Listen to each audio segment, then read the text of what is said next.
Rise and Shine Rwanda, it's Monday the 11th of May.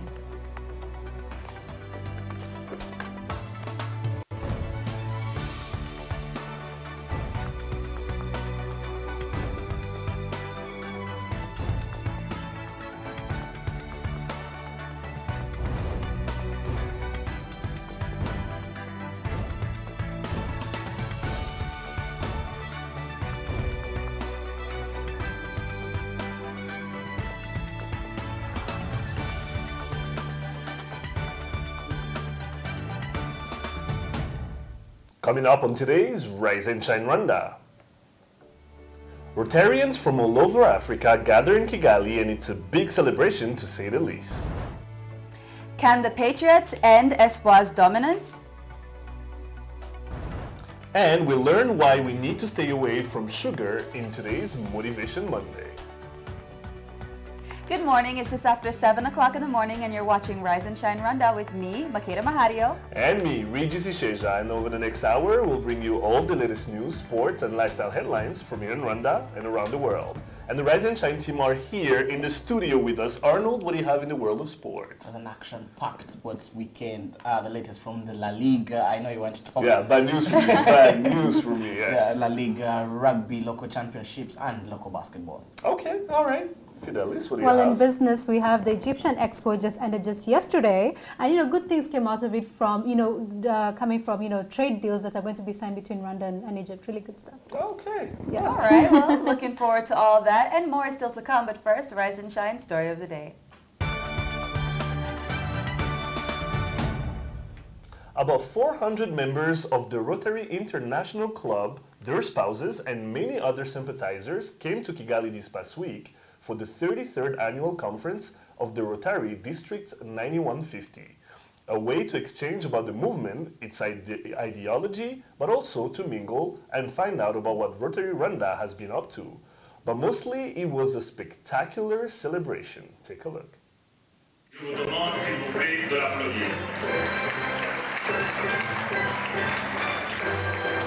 It was a sight to see. From traditional dancers of Inganzongari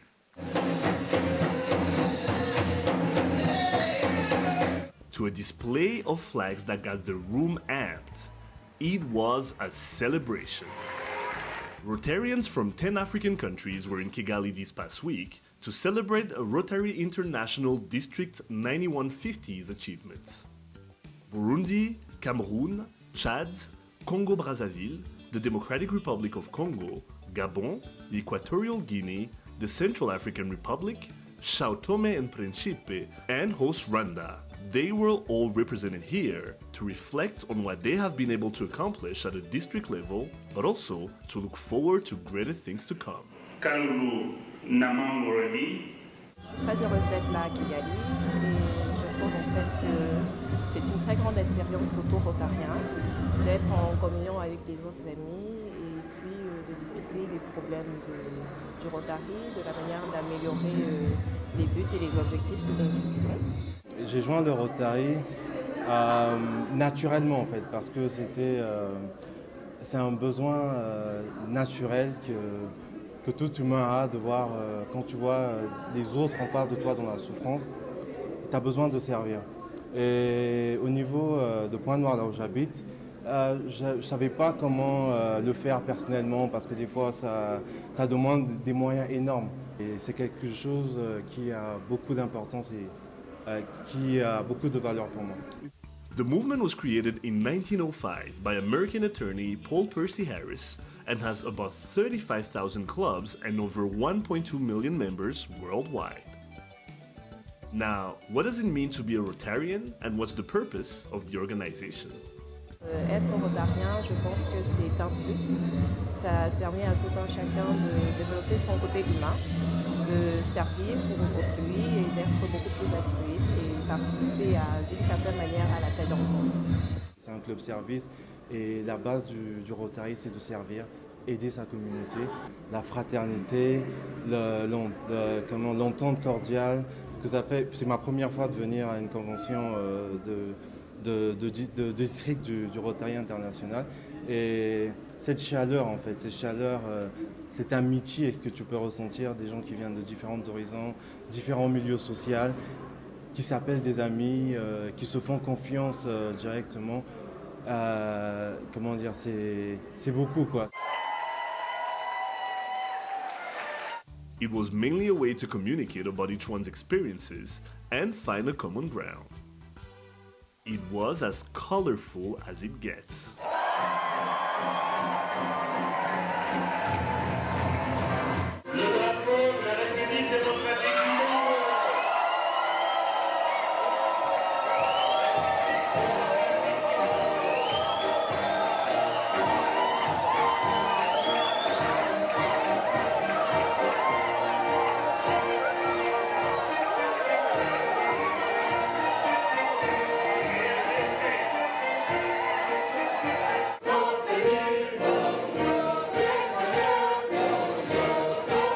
Regis Sheja, Rise and Shine Rwanda.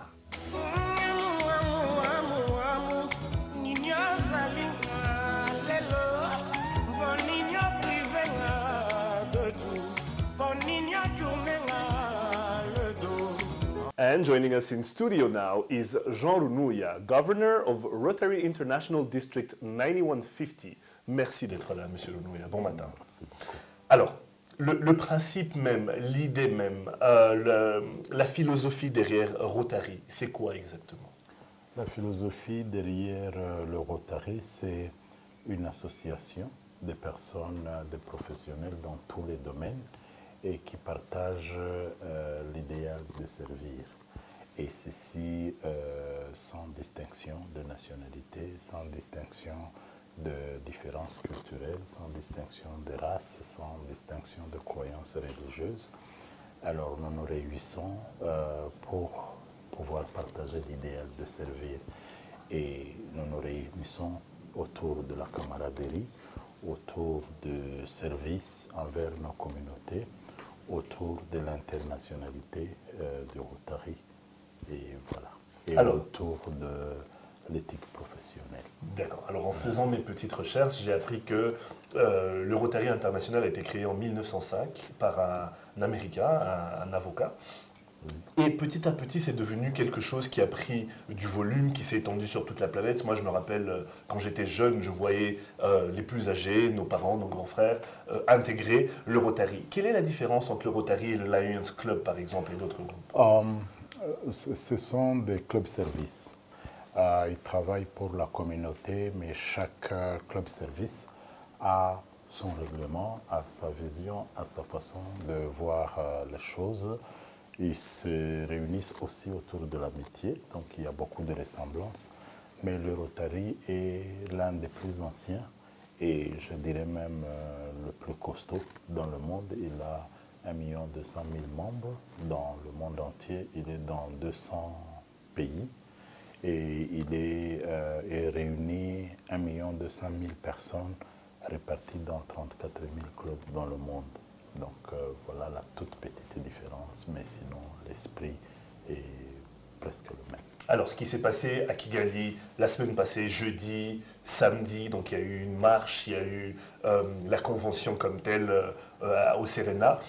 Est-ce qu'en accueillant des gens qui viennent du Congo-Brazza, de la République démocratique du Congo, de Sao Tomé et Principe et de tous ces pays membres du district 95-10, est-ce que premièrement c'était aussi pour montrer ce que Rotary Rwanda a pu accomplir jusque-là? Oui, tout à fait. Ce n'était pas tellement pour montrer ce que le Rotary du Rwanda a fait, bien que ça a été une opportunité pour faire découvrir notre pays, pour faire découvrir ce que nous avons réalisé. Je parle en termes de pays, pas comme Rotary, mais il y a aussi des réalisations du Rotary. Mais c'est plus le côté international du Rotary. Et en plus, c'est la première fois qu'une telle conférence se passe au Rwanda et nous avons essayé de l'avoir de la manière la plus grande possible. Alors, vous êtes gouverneur général, je ne sais pas quel est le titre exact, directeur général. Gouverneur du district. Du district, oui. 95-10. Alors, quand on l'appelle DG, c'est en fait District Governor en anglais. Ah, Oui, donc ça n'a rien à voir avec directeur général. Exactement. Alors, Voilà. à la cérémonie du jeudi, on a entendu l'hymne national du Rwanda, on a entendu la Marseillaise, on a entendu Debout Congolais et beaucoup d'autres choses. On a vu la beauté de la culture rwandaise avec Inganzongali. Qu'est-ce que ça prend comme travail, comme le boulot que ça vous a pris de préparer ce genre de convention où vous accueillez des gens d'un peu partout en Afrique et même quelqu'un qui est venu de la France? Même de la Belgique. Même oui. de la Belgique. Oui, ça nous prend beaucoup de temps de préparation. Accueillir plus de 400 personnes dans son pays, surtout quand c'est la première fois, c'est vraiment un travail de longue haleine, si je peux m'exprimer ainsi. Donc nous avons commencé il y a presque une année, nous le savions déjà parce que la conférence de district généralement se passe dans le pays du gouverneur du district. Et c'était la première fois que le Rwanda obtient un gouverneur de district qui est rwandais, je veux dire. Alors, ça nous a pris du temps et on a commencé à penser à cette conférence il y a une année pratiquement et petit à petit, évidemment, les dernières semaines, le dernier mois, on intensifie, etc. Alors, c'est une organisation qui a pour but, qui a pour même slogan d'aider, de servir. Oui. Qu'est-ce qu'il reste à faire en regardant, en nous projetant vers l'avenir, vu que c'est une convention qui a lieu chaque année, c'était la 33e édition cette année, Ouais. qu'est-ce que vous voulez accomplir en allant vers l'avant? D'abord, nous avons des objectifs en termes d'augmentation des effectifs, parce qu'on se dit que plus on sera nombreux, plus on sera fort. Et on a un autre objectif de faire connaître le Rotary au public, parce qu'on s'est rendu compte que dans le public, il y a des confusions, ils ne comprennent pas très bien ce que nous faisons, ils pensent que c'est une association de personnes qui ont l'argent et qui ne savent Un but pas lucratif. et qui ne savent pas quoi en faire et qui se réunissent pour boire et manger, alors que derrière ça, il y a autre chose de plus noble. Donc c'est comme ça que le thème de cette conférence était faire rayonner le Rotary au travers des clubs efficaces. Ça veut dire qu'il était aussi question de nous remettre un peu en question, savoir comment nous travaillons, revoir nos méthodes, nos performances, nos contre-performances, nous évaluer et voilà, et aller de l'avant et puis fixer des objectifs pour l'avenir. Alors comme je vous disais tantôt, en grandissant, j'ai vu nos grands frères et nos parents intégrer le Rotary. Est-ce que, parce que ce que j'ai vu justement au Serena et dans d'autres activités, c'est qu'il y avait beaucoup de jeunes cette année venant d'un peu partout en Afrique. Est-ce que cette culture du Rotary, cette culture de servir, peut prendre au Rwanda chez les jeunes aussi? Oui, je peux prendre au Rwanda chez les jeunes parce que de manière générale au niveau du Rotary, on s'est rendu compte que c'était un mouvement qui était constitué de personnes de plus en plus vieillissantes. Quand on fait les statistiques, on se rend compte que c'est plus de vieilles personnes, même des retraités, qui sont actifs au niveau du Rotary. Alors, pour l'avenir du Rotary, on a pris comme résolution de rajeunir le Rotary. On nous a demandé de recruter des jeunes. Il y a même un programme. Il y a un programme qui s'appelle le Rotarat, c'est un programme du Rotary. Ça veut dire des jeunes de 18 à 30 ans à qui nous inculquons cet esprit de servir, à qui nous inculquons l'éthique professionnelle, à qui nous inculquons cet idéal de servir, le sens du leadership, parce qu'on se dit le Rotary de demain sera fait de ce qu'on aura fait de la jeunesse d'aujourd'hui. Voilà un peu pourquoi on commence à voir de plus en plus de jeunes. Par exemple, au Rwanda, il y a quelque temps, on n'avait qu'un seul club Rotarat depuis des années, mais aujourd'hui, nous en avons 4. Ce qui montre quand même que nous mettons de l'importance dans la préparation de cette jeunesse. Oui. Jean-Louis, ça a été un plaisir de vous accueillir à l'émission. Merci beaucoup. Merci à Je vous. vous remercie aussi. You're watching Rise and Shine Rwanda. We'll be right back after the break. here is to traveling and saving. Starting 1st of April to the 1st of June, travel with Rwanda and take advantage of our reduced fares and enjoy our world-class services in great comfort and safety.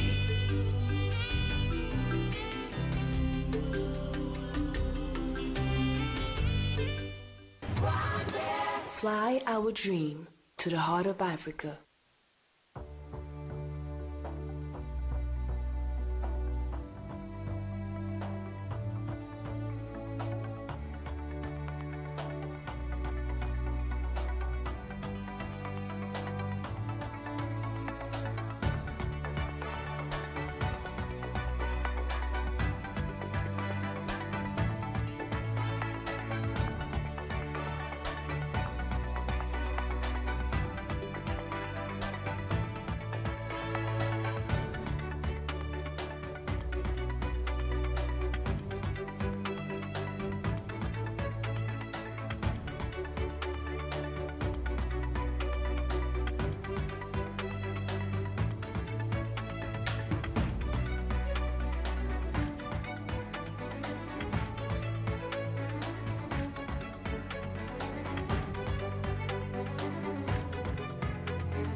Welcome back to Rise and Shine Rwanda. Let's get to today's business headlines. Fidelis Karangwa has the details.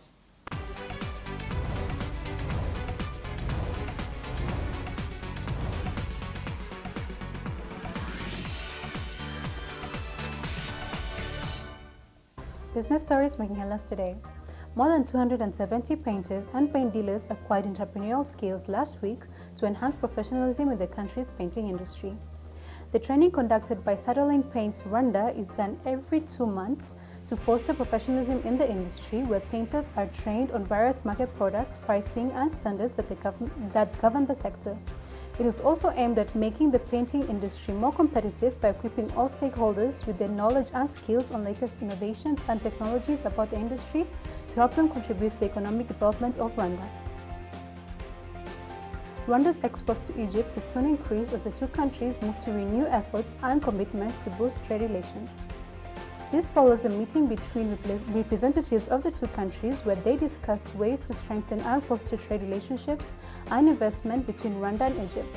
It is expected that the volume of exports like pineapples, sweet bananas, tea, coffee, and other horticulture products will widely increase after the settlement of this trade deal. And a new report shows that the pre-tax profits of KCB Bank increased by 12% during the first quarter of 2015.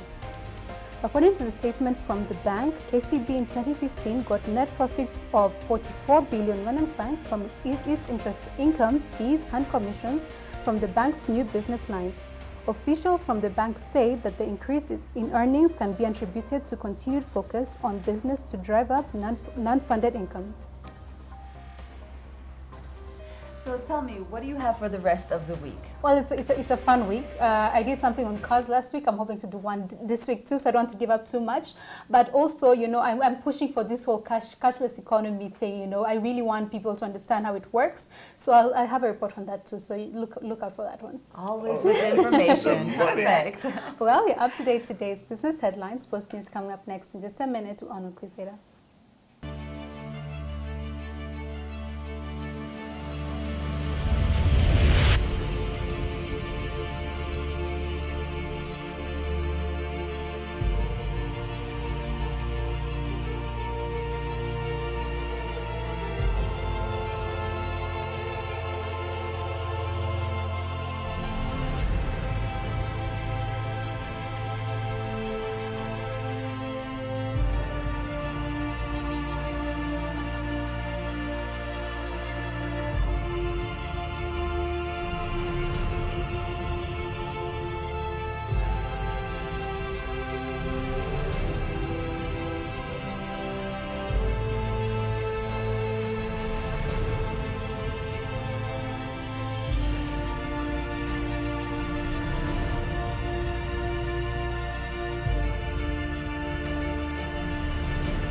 Welcome back to Rise and Shine Rwanda. Time now for your sports news. I'm Arnold Quizera.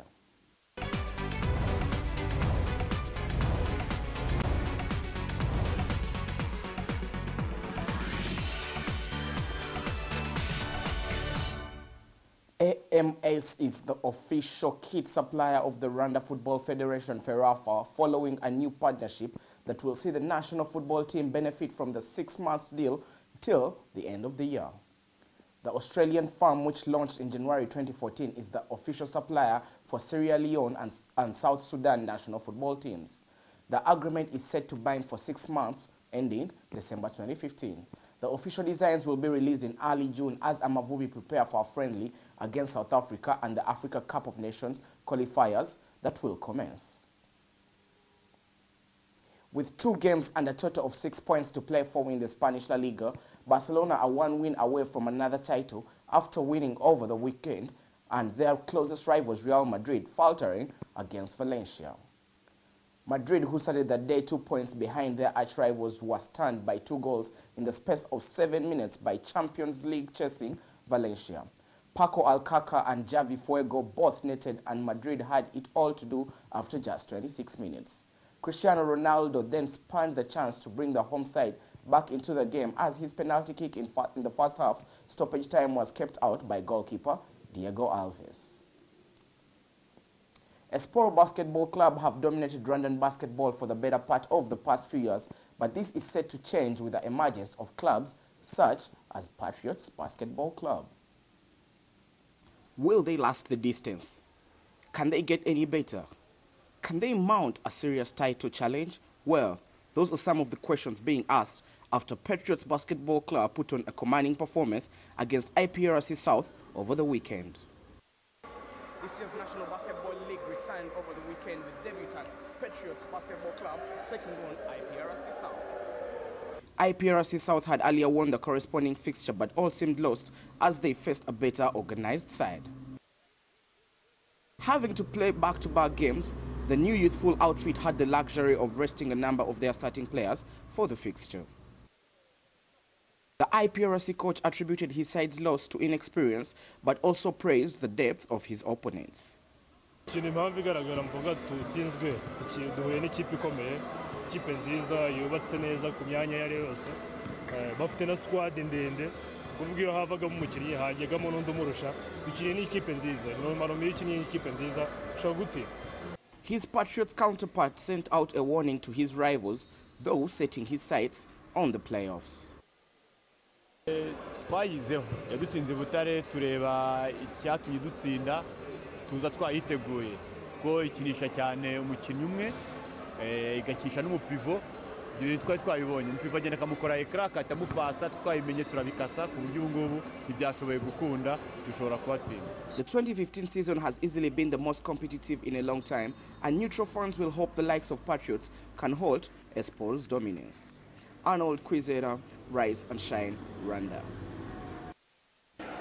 All right, Arnold, basketball in this country, I mean, when you see what Esporo Basketball Club is able to do, and, you know, when you see what Cyril, who used to be a great player himself, is able to bring as a coach, is there any hope? I think there's a lot of hope, especially this season, and especially that we are around. Rwanda is going to host the Under-16 basketball championships. You feel at some point Ferraba has some faces in there that really want to grow the sport. And when you look at the growth of a team like Patriots Basketball Club, this is a team that is making its debut in the National League. The people behind it, how much they're putting in, they're getting this team sponsorship. This may become the first, actually, and the National League team to be sponsored. I'm not supposed to be releasing those details yet because they're not yet official. But you feel there's more organization with a certain group of teams that other teams don't have. And this translates up to the administration, because the administrators are picked from these teams. So if they are not able to handle their own clubs, how will they handle the league? The Zone 5 Junior Championships Under-16 that's going to take place later on this month here in Rwanda, you feel is supposed to be a showcasing moment for Rwandan basketball. And you feel with time, especially with the ladies teams are very encouraging. But with time, the banning of naturalized players, Rwanda has to go back to the grassroots because Rwanda was seen as an emerging continental powerhouse, especially within the Zone 5 region. And you don't feel it can compete now with the likes of Kenya and Egypt, you know, at the African Zone 5 Championships. All right, now let's move on to international football and something that really broke my heart this weekend. Not that I thought Real Madrid still had a chance, but I mean, you always feel like you have a puncher's chance that here and there, if Something Barcelona is to falter, then yeah, you might gain some points here and there. But it didn't happen. Valencia, a tough team, always been a tough team since the guys Mendieta, Yes. Pablo Aymar. Aymar. So, I mean, it's Barcelona's title now, unless something drastic happens. Yeah, I think it's Barcelona's title to lose right now. 2 games to go. They need 3 points from those 2 games. They're in great form. This is the best form Barcelona has had ever since Pep Guardiola left. Especially after what they did against Bayern Munich. Especially against the performance against Bayern Munich. I think they are up there. Though that fixture, I still have doubt. I still think Bayern can come back from it. You really believe they can come back from that deficit? I believe Bayern can come back from that deficit. If they have Ian Robben and Frank Ribéry back and Van Stegen is at 100%, you know, we can have a Boateng situation happening the other side against Gerard Piqué. Anything is possible with that fixture still. But with the La Liga, I think it's a gone case. Real Madrid looked really sloppy. A lot of wasted chances, a lot of selfish play, especially from Cristiano Ronaldo. You know, you feel there are moments when he needs to pass the ball down to Gareth Bale. Gareth Bale should be used more by Real Madrid. We all know how fast he can be, how much of a scorer equally he can as be. fast as Ronaldo, Right. equally as good in air, not good with both feet as Ronaldo, and not a stamina as Ronaldo, but you feel he needs to get more involved.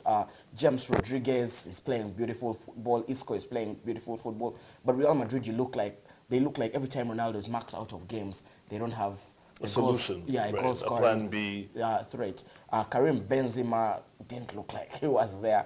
I watched that game against Valencia, and you felt Valencia deserved to win this game. Alvaro Negredo missed a couple of sitters that you felt he could have put in the back of the net. But with the La Liga title, I think it's maybe, unless the Spanish Football Federation stops the league from going on, it's Barcelona. It's Barcelona's title to lose. Now, should Real Madrid focus more on Juventus? Because we know what happened at the Stadio delle Alpi in Torino last week. I mean, should they focus on Juventus? I think that's going to be a tricky fixture for Real Madrid, being that Juventus is an Italian side, and Italian teams tend to be very disciplined. I was talking to a couple of people some time back, and I mentioned, in fact, here on the show, I mentioned Giorgio Chiellini is one of the best defenders in the world. He's a better defender than Gerard Piqué. He's a better defender than David Luiz, of course, and the Jerome Boatengs of this world. But no one talks about Giorgio Chiellini, being that he's in the Italian Serie A. Is that because the calcio has regressed? It's not at the level when in the 90s and early 2000s when Inter Milan and AC Milan and Juventus were at the top of the football of the football chain? Yeah, I think the Italian Serie A kind of lost standard. It's now a plan B for players who are 30, 31, you know, to go in there. Yeah, Toure has been linked in there. But when you look at the Italian Serie A this season, when you look at the performances of the teams, when you look at Inter Milan with its new youthful squad, when you look at the way Napoli is playing in the UEFA Cup, you feel the Italian Serie A in the next 2 years will be right there with the Spanish La Liga, of course, as one of the best leagues in the world, maybe overtaking the Premier League, not for the entertainment, but for the quality of football from the top 4 teams. So Juventus vs Real Madrid is going to be a tricky fixture, though I still think it's Real Madrid's game to lose. Absolutely, but I always say it, when you have, I mean, I'm always worried of Gianluigi Buffon, I'm always worried of Andrea Pirlo, and those old guys that still have the experience. They have the experience, but they could be dominated. I think it's about Madrid taking its chances and still maintaining a focal discipline behind, because Madrid has players that are very classic players, but they lack football class. They tend to lose their heads. The likes of Pepe, the likes of Sergio Ramos. You know, these are players, Marcelo himself, you know, these are players who lose their heads in games, in moments when they're not supposed to be losing their heads. And they tend to cost a team, you know. But you feel maybe if Varane is played ahead of Pepe. It's amazing. Yeah, it can be a better option for Real Madrid. Cristiano Ronaldo needs to pass that ball a little more, you know, to give Real Madrid a Well, chance. Arnold, you know what? Carlo Ancelotti used to coach Juventus in the days of Zinedine Zidane. Hopefully that helps somewhere. Thank you, Arnold. Thank you very much. You're watching Rise and Shine Rwanda. We'll be right back after the break.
Welcome back to Rise and Shine Rwanda. Let's take a look now at news making headlines here in Rwanda and around the world.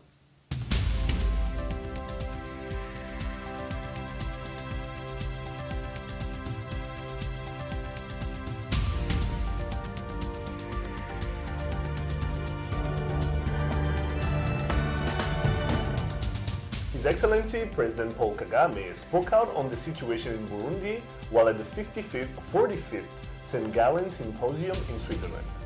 He said that for the situation in Burundi to calm down, the country's leaders must do more to stop the movement of refugees. These remarks were made by the president while conversing with a representative of China Central TV. At the moment, Rwanda is hosting more than 24,000 refugees who have fled Burundi following violent protests that erupted after the incumbent president Pierre Nkurunziza was nominated to run for a third term in office.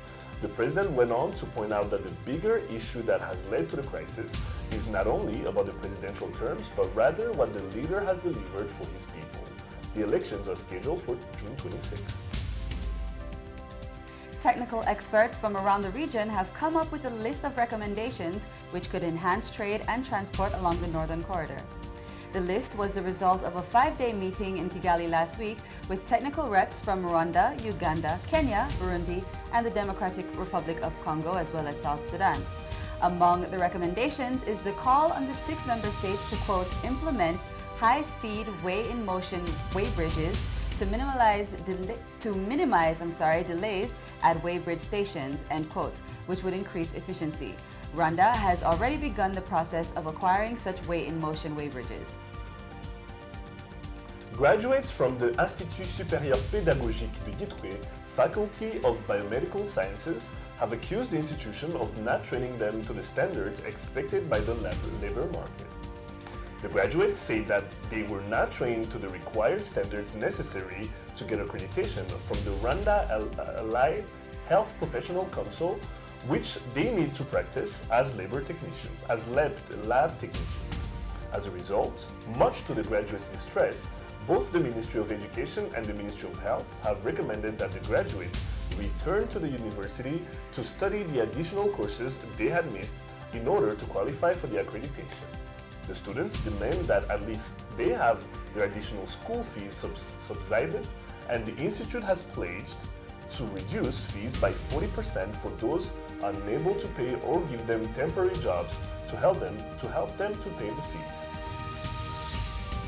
And in international news, the World Health Organization has officially declared the end of the Ebola outbreak in Liberia. During a press conference in Monrovia, officials said that 2 maximum incubation periods of the virus, roughly 42 days, had passed since the burial of the last person confirmed to have been infected. Liberia was one of the 3 West African countries hit hardest by the Ebola outbreak, along with Guinea and Sierra Leone. Since March of last year, when the World Health Organization confirmed the first infection in Liberia, there have been more than 3,000 laboratory confirmed cases of the outbreak in the country, and at least 7,400 probable cases. More than 4,700 people have likely died from Ebola in Liberia.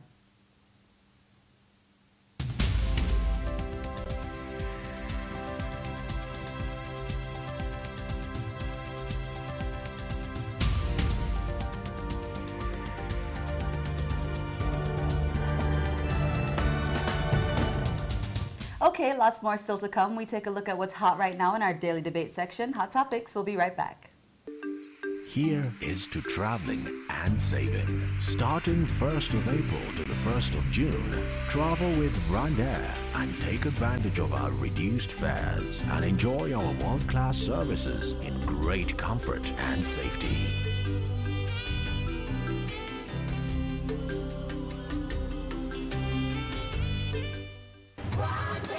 Fly our dream to the heart of Africa.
Welcome back to Rise and Shine Rwanda Lifestyle now. Makeda, what do you have for us? It's Motivation Monday, so it's actually Fidelis.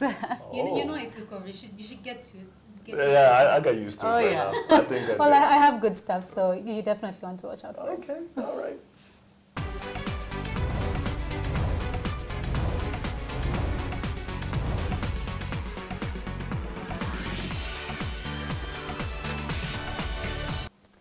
It's a party of 3 in today's Motivation Monday as me, Chantal, you've seen on the show before, and Janetta sit down to talk about our sugar addiction. You may think you know everything you need to know about sugar by now, but trust me, Janetta still has a few things she needs to share with you. Take a look. We're going to be talking about sugar today, and I'm glad you guys both have joined me. I have a question for you before we start. what did you eat today? Just give me an example of a meal that you had today. Chicken with lots and lots of spices, matoke, and a bit of pilau. Okay. A bit. Okay. Good to know. I had eggs for breakfast and a slice of brown bread. And then I had leftover goat meat at lunch. With kachumbari. Which is, I don't know, so like tomatoes and onions, pepper and yeah. Okay, so both of those sound, I think yours sound a bit more healthier than yours. That's okay, but that's not what I want to focus on today. I want to talk about sugar, and I think both of you guys, whether or not you realized it, ate something with sugar today. So your pilau, a lot of times in the pilaus when they make them here, they use these pre-made mixes. Most of the time in those pre-made seasoning mixes, they add some sugar to it just to increase the flavor and taste of the food. And then in your bread, of course, they add some sugar in bread. And there are a lot of myths about sugar, and I want to tackle a few of them today. One of them being example that I just gave, that it's in a lot of stuff that we eat. So, your ketchups, yogurt, salad dressings, of course, all sorts of sweets and cakes, and those are what we normally think of as sugar, but a lot of the processed foods that we consume today have a lot of sugar in it. And that's what makes it taste good a lot of times. Yeah. And, we heard a good piece of advice from a dietitian once was that if you want to be healthy and you want to stay away from sugar and stay away from foods that are high in fat, work on the outside of the grocery store. So the outside of the grocery store has all the good stuff. It has the produce, it has the meat, it has like the dairy products. The inside with the shelves has the processed foods, the prepackaged things that tend to have a lot of the sugar in it. And one of the things that people don't realize about sugar, and one of the myths about sugar is that, I can just have one. Yeah. I can just have one candy bar, just one ice cream here and one piece of cake here. But sugar is very addictive. Yep. You can attest to that? Yes, I can. I'm like a cake zombie myself. Yeah. So Are you a cake zombie? I am. Well, it's good to hear because they've done some studies and they've watched people's brains when they eat sugar, and it affects the same part of your brain that they also see affects people that use drugs. So they've done a lot of research into this, and it's found to be very addictive. So the idea that you can control it easily is not as simple as it sounds. So it might be very difficult for a lot of people that do develop this addiction for sugar to actually stop eating sugar. And Chantal, I don't know, maybe in this U 2.0 process, you found it's a bit more challenging. Yeah, it's challenging because I had a Coca-Cola addiction for a long time. I'm really a fan of Coke, and so that's like my biggest thing. And then I cheated once with a Coca-Cola, and I got sick. I got like a headache. I was shaking and shivering. Like I looked like I had malaria. So I definitely think that was effects of the sugar. Yeah. But my question to you would be: is it true what they say? Like, from I know for myself, whenever I feel like I'm actually a good sugar consumer because I feel like I don't take too much of it. With my tea, I'll take 1 teaspoon, or normally if there's like an option for honey, I'll go for honey. I'll go for products with little sugar in it. But is it true what they say about natural sugar and this normal sugar? Is it true like when you have natural sugar then you're okay, you're in the safe zone as opposed to someone who's having 10 teaspoons of sugar? No. Unfortunately, honey is the same thing as a processed crystallized sugar, any sort of other form of sugar, because we have to look at how it affects what it turns into in your body. Is it turns into glucose, and doesn't matter if it's coming in the form of honey or if it's in an ice cream or if it's in a cake. It's all going to have the same effect. And so, we're kind of lying to ourselves to saying because it comes from bees that it therefore must be just so wonderful and natural. It still is sugar. And so you need to watch its quantities just as much as you would if you were using white sugar or brown sugar. My advice in general is that if you basically stay away from the processed foods, try to eat everything that's whole and fresh and hasn't been touched by man in a factory, and that you cooked yourself, or that you go to some place and request that they cook it a certain way if you're going out to eat. And to also, just if you are going to have it, to try to just keep it in moderation. Well, I'm a changed woman. Okay, all right. I want to hear about your next I'll stay away from honey. Yeah. Okay, sure. All right, another depressing Motivation Monday. I deliver bad news to you every day, don't I? It's quite sad. But actually, it's good. It's good for us to know that, you know, so many things that we eat have sugar, and it actually is going to, I hope anyway, kind of make me a little bit more careful about what it is that I choose to eat. So since you've been doing this 2.0 program, how do you fare with the sugar? You said you only take 1 teaspoon in your tea and stuff like that, but that doesn't necessarily count, does it? No, it really doesn't. So how have you been going?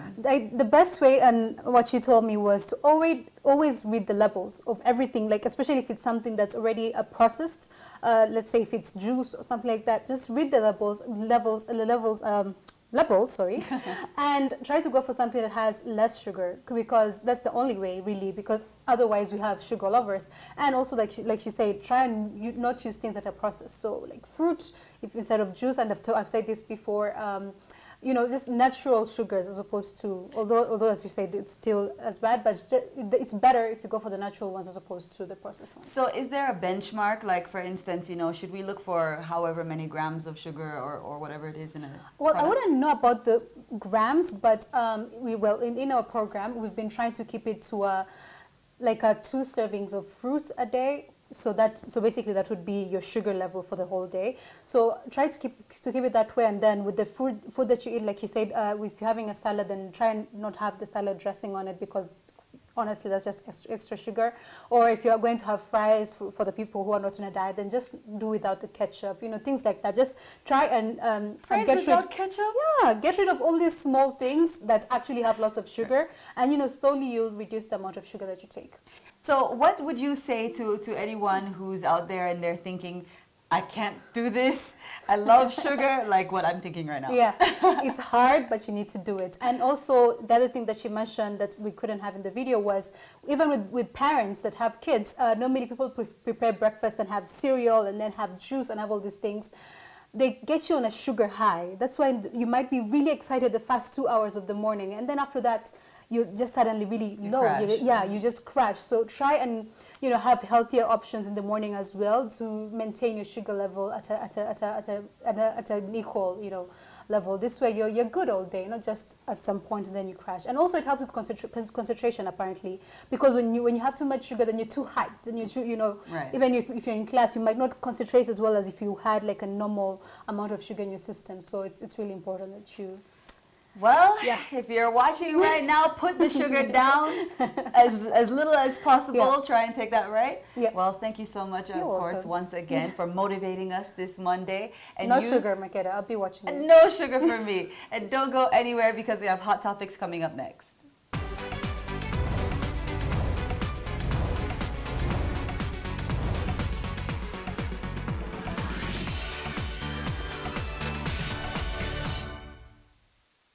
Welcome back, and it's that Hot Topics time once again. As always, the Rise and Shine team have been out and about gathering everything you need to know about what's happening here and abroad, from what's trending on Twitter and Facebook to the debates in your local cafes, bars, and restaurants. We've got it all for you right here and right now. And of course, the first hot topic, it's actually the hottest topic because everyone is talking about it, trying to see where it's going. Give us the update on Burundi. All right, so we've been seeing what's happening in the reports, whether it's people from BBC, RFI, on Twitter.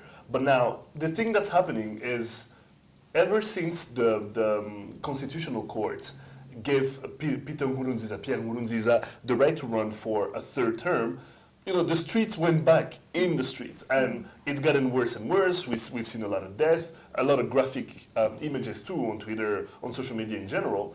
But now, it feels like the international media is trying to like change the story here. To them, it's not about a mandate issue anymore. It's more about an ethnic issue, and they're trying to make it look like it's, yes, I've seen that even myself. Right, it's Tutsis versus Hutus in Burundi, which is clearly not the case. But they don't know better. I'll let Arnold handle this. No, really, that's really there. But yeah, we had a discussion with a colleague of one of the biggest leading newspaper in Africa. On Twitter, that was heated too. Yeah, he's Charles Onyangobo, and it was hurting. It's very hurting, especially from us and coming from the background that we come from as Rwanda. to try and play these lines. You don't, the international media now, they're trying to get hits and sales, trying to, even when they don't need to say something, you know, even they make up a story, because you end up reading an article by the Mail and Guardian newspaper, and it says this is about ethnicity. And when it talks about the ethnicity, when you read the article, the people it quotes, the experts, as they always call them, are people who have not been in Burundi for the past 10, 15 years. You know, these are people who are based in Germany, who are based in the United States, and those are the experts on Burundi. It's ridiculous. And then they're using, other papers are talking about the region of where this person comes from. We won't see them play those cards. Then it will go to religion. Which religion does this person come from? But the issue is not any of those. The issue is still the president, Nkurunziza, running for a third term. President Kagame, in an interview with a Chinese television station, says it's not... it's he was deeper. very clear about says, his stand on it's deeper than that. But I think one of the things that Africa should rise up and do is we get a solution to Burundi's problems.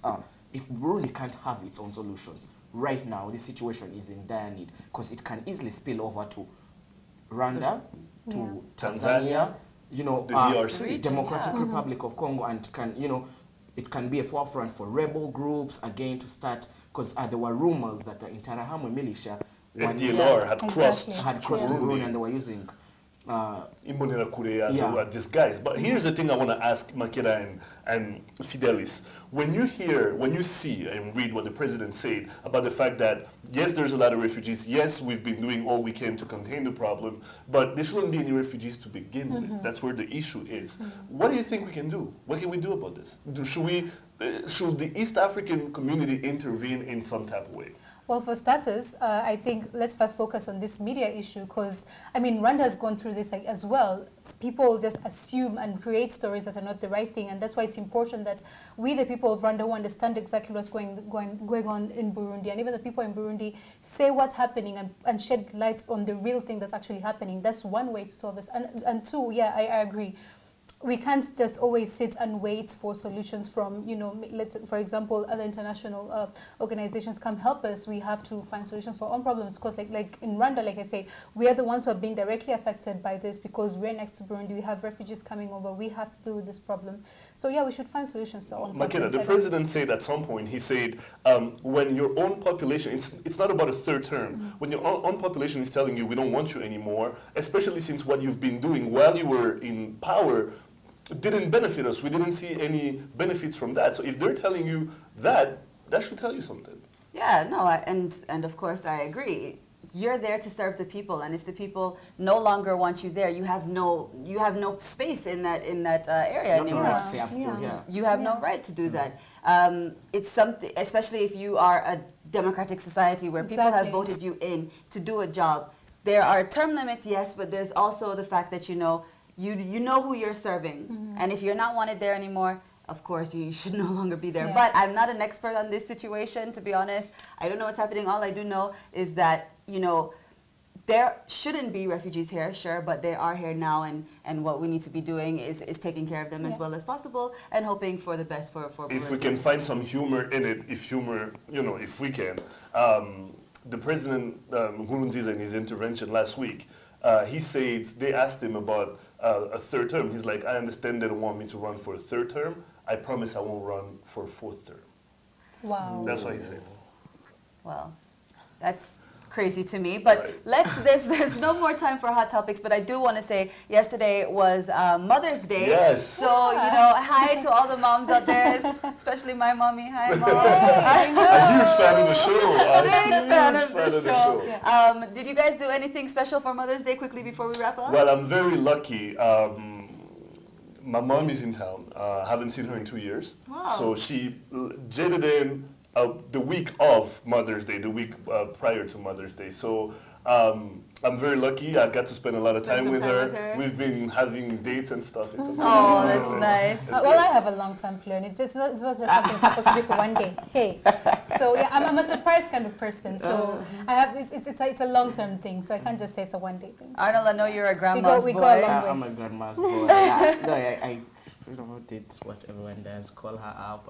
But nothing beats that. Nothing. Yeah. Like, For sure. I love sports and I love entertainment and I love my stuff. But you love your mama. Oh, yes. Oh, that takes precedence over anything. For sure, for Right. sure. Well, don't forget that we love to hear your thoughts, comments, and feedback on what we're talking about here on Rise and Shine Rwanda. So tweet us at Rise and Shine RW. Like us on Facebook and send us ideas for programs or tag us in your photos, comment on what we're talking about. Check out our Rise and Shine Rwanda YouTube page where you can catch all the shows and reports that we upload daily. Find us on Instagram, Rise and Shine RW, and follow us. We're always posting behind the scenes photos. Or check out our Rise and Shine Rwanda website. Well, that's all the time that we have for today, but don't forget that we love to hear your feedback, so let us know if you have any ideas for the program. You've been watching Rise and Shine Rwanda with me, Makeda Mahario. And me, Regis Isheja. We'll be back here same time, same place tomorrow, so do join us then. But for now, from the two of us and this beautiful team over here, have a great day. Bye-bye. Bye.